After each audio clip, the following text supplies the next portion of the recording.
Etong lola ko, pakinggan nyo. Mas matindi to.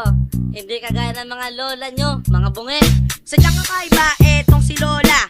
Matanda na siya pero nagbubuntis pa. 90 anyos na pero mukhang dalaga. Siya ang fantastic sa lahat ng lola.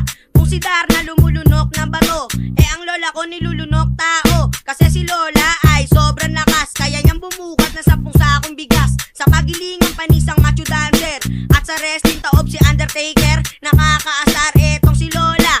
Mag-isa lang siya pero tumatawa. Nagsasalita ng walang kausap, at kung sino-sino ang hinahanap. Crispin, Basilio, mga anak ko. Pero di naman sira ang kanyang ulo. Lola, malupit ka sa lahat.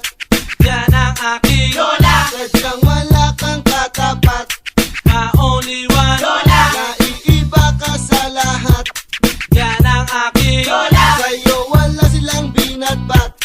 my only one. Itong si Lola ay nakakainis. Paano dalawa ang kanyang matres? Mas macho pa siya sa mga maskulado. Siya ang kilabot ng siga sa tondo. Kaya niyang maglakad sa ibabaw ng tinig. Pag wala siya magawang umunguya ng putik, dinadatan pa siya ng buwan ng dalaw. Nanganak siya, lumabas bakulaw. At kung minsan may pagka-weirdo, ang iskoba ginagawang sipilyo. Itong si Lola naga-acrobatic, kaso paglasing pinakang warpic. Masahol pa siya sa may agimat. Sa tuwing umuulan sinasalo ang kidlat. 10 beses na rin siyang niraspa, at sa kanyang uso doon siya nirarayuma. Lola, malupit ka sa lahat. Yan ang aking Lola, sadyang wala kang katapat.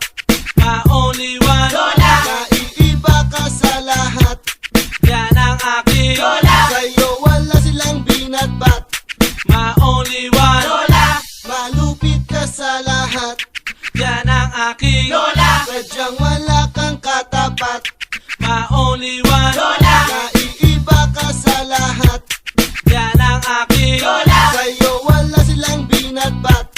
my only one. Meron ba kayong ganitong Lola? Magagawa nyo ba ang ginagawa niya? Tatagal ka ba sa loob ng freezer? At kaya mo bang tumunggan ng tiner? Ang aking Lola may pagkaloko-loko, trip ng kainin, pritong oregano. Sumali rin siya kasi doon sa marathon, at sa sobrang tuwa nakainom ng baygon. Hinamon niya suntukan si Mike Tyson, at hindi pa nakontento uminom ng lason. Araw-araw almusal ay toma, at ang pulutan inihaw na daga. Itong si Lola ang lakas mag-trip, sa tuwing umaalis sumasabit sa jeep. Ang poso negro kaya niyang sisirin, at ang buhay na aso kaya niyang kainin.